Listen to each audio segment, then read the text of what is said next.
Welcome in. This is The Herd, wherever you may be and however you may be listening or watching the show. Thanks so much for making us part of your day.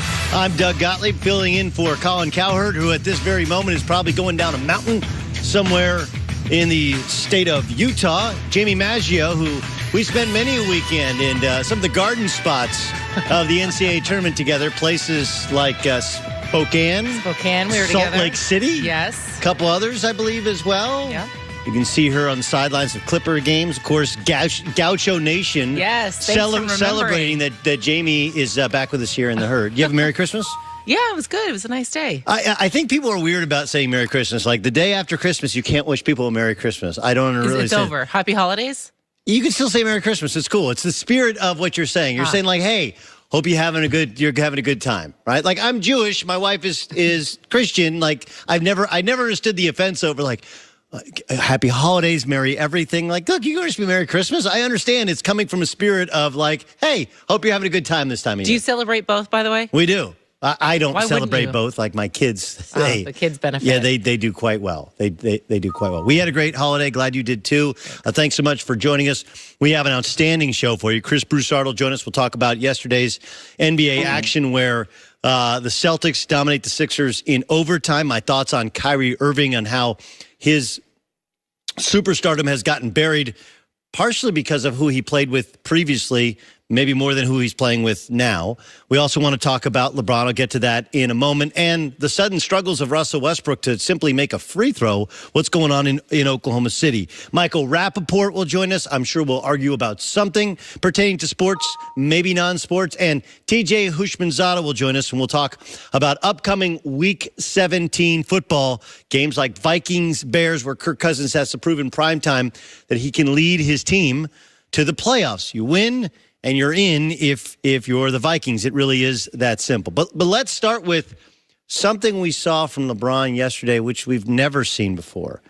Look, people who are pro-LeBron, like the guy who usually occupies this chair, like to use smart arguments that show you the greatness of LeBron James, right? The statistical dominance, the 15 years of excellence. Part of that is helped by the fact that he didn't go to college, so he's been playing consecutively. He didn't retire for a year and a half the way that Michael Jordan did. Like, we create arguments of, hey, we've never seen this sort of, like, look, when Jordan had a full season with the team, 6 consecutive years, he won an NBA title. There was the year and a half off. He did come back. They did lose the Orlando Magic. That all did happen. But we can create this, hey, level of dominance we've never seen before, which is true because of the longevity of it, but also because he was really the second or third incarnation of guys that came straight out of high school and have played consecutively in the NBA and played in the same conference, dominated that same conference.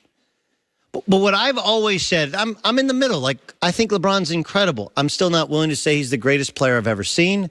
You can use the stats to help you. I would point out that every stat for NBA players is up because of more three-point shots, more possessions, an emptier lane. We've created a more offensive game, just like in the NFL. Heck, we're going to have a 5,000-yard passer and 10, 11, or 12 other 4,000-yard passers. Why? Because people who run sports leagues have figured out that we as Americans want to see more scoring. So stats are up. So if you want to use stats to help your argument, that's great. But those of us who understand, if there was a control group, everyone's stats are going up.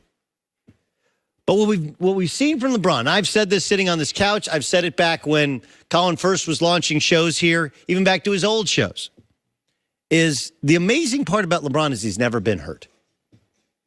He's never been hurt. He's taken games off, but he's never really been hurt. Like Kobe, 5 knee surgeries. Kobe had to go and get the cells spun in Europe. Kobe had the Achilles tendon. Kobe got banged up. Michael Jordan in his second year had the foot injury. Right? So even though he came back and dropped 63 on the Celtics in the playoffs, taking a below 500 team into Boston Garden, one of the most heroic performances we've ever seen, the fact is he did miss most of a season because of injury. LeBron's never been hurt. And yesterday he, by his own words, felt a pop, said it's not that big a deal, and pulled his groin. And in the litany of possible bad injuries, this one is at the very bottom in terms of scare factor on the scale, right? It's not a knee. It's not a back. It's not a hip. It's not an Achilles. Though it is soft tissue, it doesn't seem to be one of those. It's not like he tore the groin off the bone, right? This is not something that's going to be a debilitating injury. But if you've ever owned a really well-made car, and I've owned several, my wife had a luxury brand SUV, and I'm telling you, we've owned a lot of automobiles. I mean, a lot. I go through them a lot. I chew them up. I drive a lot, and I don't do the greatest job of taking care of them. But it was one of those deals where we bought it. We knew it was well made. We got the extended warranty on everything and the extended warranty on the drivetrain. And the extended warranty went to 80,000 miles. You know, they say like bumper to bumper with a couple exceptions. Those exceptions were covered up to 80,000 miles. And once you know it, once we got to 82,000 miles, remarkably, something happened with a hose. Well, the hose gets fixed, and then it was the transmission, and then something with the drivetrain, and it began the wait a second, we went from having the best made car where all the door seals were perfect, the entertainment, there was no rattles, like in anything. There's nothing worse than you buy a car and all of a sudden you hear a rattle. It's like a rattle in a car is like a cricket in a house. You can't find it, you can't fix it, you can't kill it, and once it's there, it just feels like it's there. There's no rattles. It was the fit and finish of this car was perfect, but it got to 82,000 miles, and now all of a sudden there's something wrong. 85,000 miles, the transmission. 92,000 miles, and the drivetrain had problems. And look, the car company was nice enough to fix it, and it was still fine.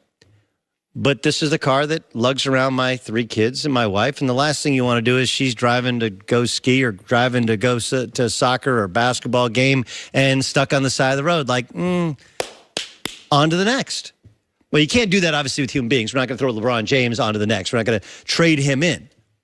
But when you sign a guy in his mid-30s that has played more minutes, more games than anybody in the sport since his rookie year, this is the biggest fear that anyone who signs a more than 1-year contract with any superstar in his mid-30s could ever have. Forget the fact that he's already taking more plays off. Forget the fact that he doesn't move nearly the way he used to move. LeBron James has become a different version of himself. He still essentially plays point guard, but he's shooting a lot more jump shots. He has that kind of weird dribble right, step back to his left shot.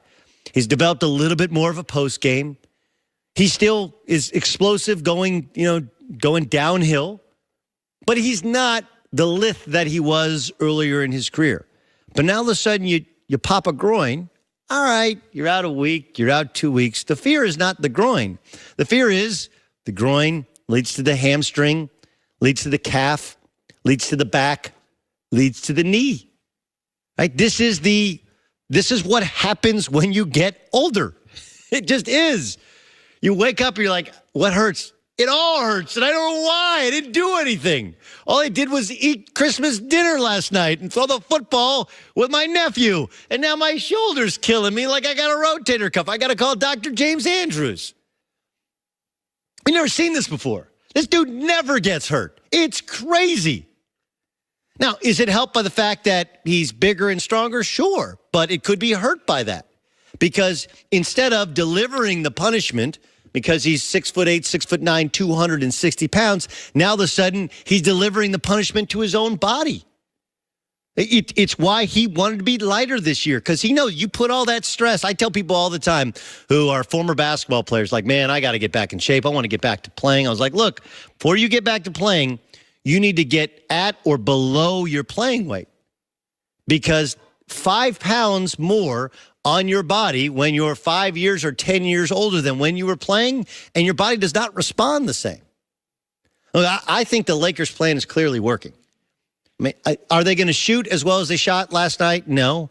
Are the Warriors screwed up, and is their bench aged right before our eyes? Like, people haven't paid attention that Sean Livingston's essentially washed, and Andre Iguodala doesn't move nearly the way he used to, and they're playing with, Kayvon Looney, who's a backup center as their starter because they're waiting for DeMarcus Cousins. And, oh, yeah, by the way, no one's mentioning that Draymond Green, no one's guarding him. It's 4-on-5 on offense, and he's not nearly as effective defensively as he used to be. And Klay Thompson went Casper, the friendly ghost, and disappeared. Like, these are all – look, the Lakers' plan is working. They wanted competitive veteran dudes who weren't scared of going in to Golden State. And using Zubac, using a true big guy against the Warriors late last night was genius. Brilliant. But as much as this plan of the younger players shooting at a higher percentage because of age and experience in the league and the emergence of Kyle Kuzma is right before our eyes, as much as the plan of let's get some competitive dudes that aren't scared of any situation, you play them 5, you play them 45 minutes, they're going to be fine. That's where it only comes together if LeBron's on the floor when it matters. And the biggest fear that anyone who's reasonable has is by the time the Lakers get to where they can compete for a title, he's too banged up to do it. It's what happens to all of them. It's what happens to all of them. Like Jason Kidd went from an all-star to he couldn't make a layup in the playoffs. Couldn't make a layup, couldn't make a shot. Now, I'm not saying that's where we are with LeBron.